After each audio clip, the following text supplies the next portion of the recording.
নমস্কার বন্ধুরা, আমি ঋতুপর্ণা। আমার রিস্টিস চ্যানেলে তোমাদের প্রত্যেককে জানাই স্বাগত। আজকে তোমাদের সাথে শেয়ার করব কাতলা মাছের মাথার রসা। চলো আর দেরি না করে রেসিপি শুরু করি। মাছের মাথার টুকরোগুলো হলুদ নুন দিয়ে আমি 10 মিনিট মেখে রেখে দিয়েছি। আলুগুলো এভাবে কেটে নিয়েছি। গ্যাস অন করে কড়াই বসিয়ে দিয়েছি। কড়াইতে দিয়ে দিয়েছি 4 চামচ পরিমাণ সর্ষের তেল। তেল ভালো মতন গরম করে নিয়ে ওর মধ্যে প্রথমে আলুর টুকরোগুলো দিয়ে 2 থেকে 3 মিনিট আলুগুলো ভেজে নিলাম।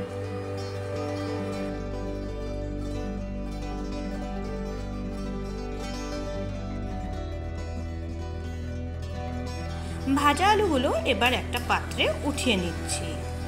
এবার ওই তেলের মধ্যে মাছের মাথার টুকরোগুলো একে একে দিয়ে দিলাম।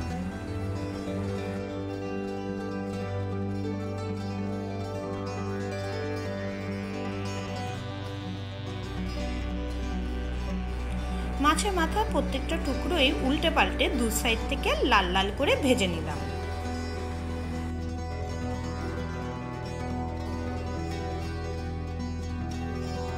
ভাজা মাছের টুকরোগুলো এবার পাত্রে উঠিয়ে নিচ্ছি।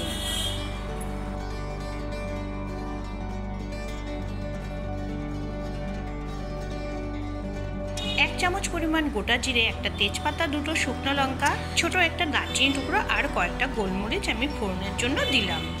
হালকা 1 মিনিট ফোড়ন ভেজে নিয়ে তার মধ্যে একটা পেঁয়াজ আমি কুচি কুচি করে কেটে রেখেছিলাম, সেই পেঁয়াজ কুচিগুলো দিয়ে দিলাম।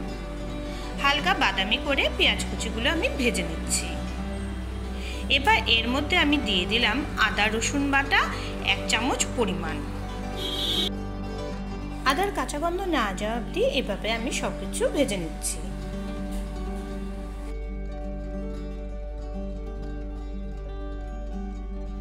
বন্ধুরা, তোমরা চাইলে এই সময় টমেটো এর মধ্যে দিতে পারো। এখন কিছু গুঁড়ো মশলা অ্যাড করে দিচ্ছি। দিয়ে দিলাম 1 চামচ পরিমাণে হলুদ গুঁড়ো, 1/2 চামচ পরিমাণে জিরে গুঁড়ো, কাশ্মীরি মির্চ দিলাম 1 চামচ পরিমাণ, আর লাল লঙ্কার গুঁড়ো দিলাম 1/2 চামচ পরিমাণ। এবার এতে দিয়ে দিলাম সামান্য পরিমাণে চিনি। সব উপকরণ ভালো মতন নেড়েচেড়ে ভেজে নিচ্ছি।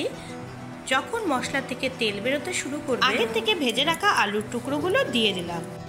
মশলার সাথে আলুগুলো ভালো মতন কষিয়ে নিচ্ছি।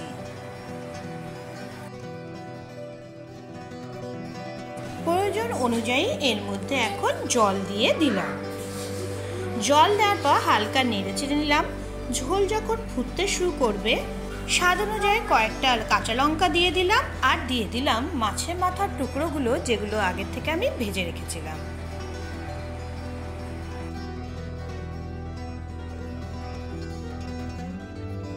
মিডিয়াম ফ্লেমে সব উপকরণ হালকা নেড়েচেড়ে নিলাম।